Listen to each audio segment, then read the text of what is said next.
Hi there. Welcome to Harmony Haven. Today I thought we would take an up-close and personal look at my pride and joy in the tiny house, my kitchen.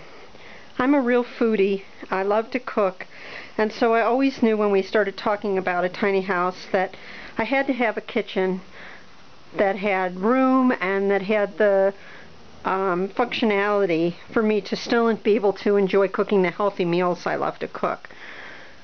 So we did not have an unlimited budget, so we decided to go with stock cabinets from Home Depot. They're just already painted white, and all we did was add the oil rub bronze drawer pulls and the cabinets. But we got two really nice sized cabinets that I fit a lot of stuff into, and then the third sink cabinet that we're able to put our trash under and some cleaning supplies. On top of that, we were originally going to have a butcher block countertop, but we found out that was really pricey. So we ended up looking at a few different options and went eventually with this natural stone tile.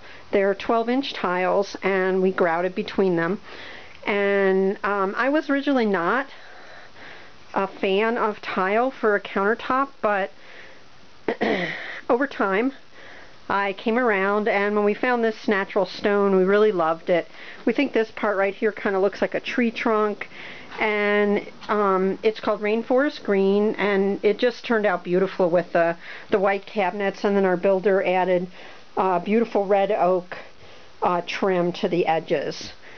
So our counters are about 7 feet long from the stove to this end, and this end has a slight overhang, and eventually we'll get a stool so that we can sit here and chat with the cook or use a laptop or whatever.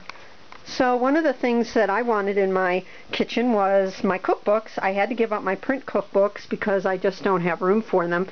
So I made this little stand out of my mother's old cutting board, and I used my Kindle Fire for all my digital recipes. I also made this little mailbox to try to keep the clutter down on our countertop. And then we went with open shelving above the counters. There's two long barnwood shelves here supported by plumbing pipes. And then there's more open shelving over here above our stove, there where we keep our pet food, our microwave, and a couple of my appliances. On this open shelving we have all of our dishes and even a couple other small appliances, as well as our Plexus supplements.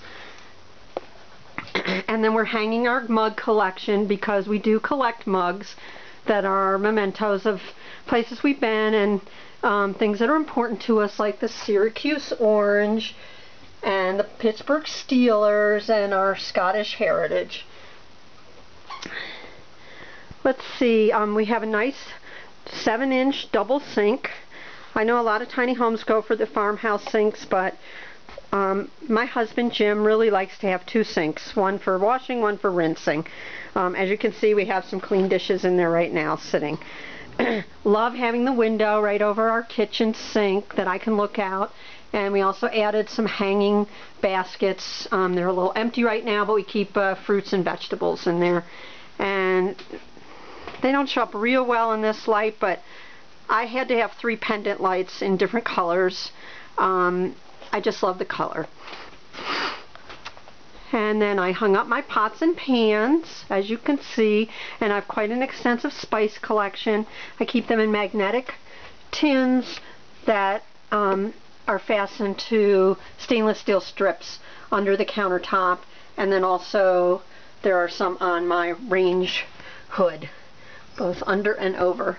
I have a 24-inch gas range with an electric oven. Kind of a strange combination, but that's the way it came. And then we have a little 17-inch dishwasher that holds quite a bit. We run it every 1 or 2 days, and it works really well. I also got some hanging bars from IKEA, and that's where I hang a lot of my utensils, the ones that don't fit into the little holder here. I do have more in the drawers over there. This is my spoon rest, and we have the track lighting over here that helps to light under the our loft here, where it could be kind of dark without this track lighting. We do have a light over the stove, but the track lighting helps with the lighting right here, which is my main prep station. This is a cutting board that was made by my cousin Craig that I just love. It's one of my treasures in my kitchen. On this side we have some mason jar shelving that was built right into the wall between our bathroom and our kitchen, and I was actually able to store quite a few mason jars here that hold a lot of our staples. And then on this opposite wall is our fridge. It's also, I think, 24 inches wide, but quite spacious. The freezer's on the bottom, and 3 big drawers and 1 small drawer, and then a large refrigerator section on top. Our builder made us this pull-out pantry. It's wide enough to store cereal boxes and really holds a lot. I just love it. I did go over this in my stair storage, but I do consider this part of the kitchen. I have additional food in this little cubby, and in this cubby I hold my laundry supplies, but there's also food behind. And then our washer dryer, and then under that is like our little bread box, and we keep bread there. I have some tea there and some other food items. And so that is basically our kitchen. I'll just close with this cute little thing that my daughter made with our grandsons. So thanks for watching.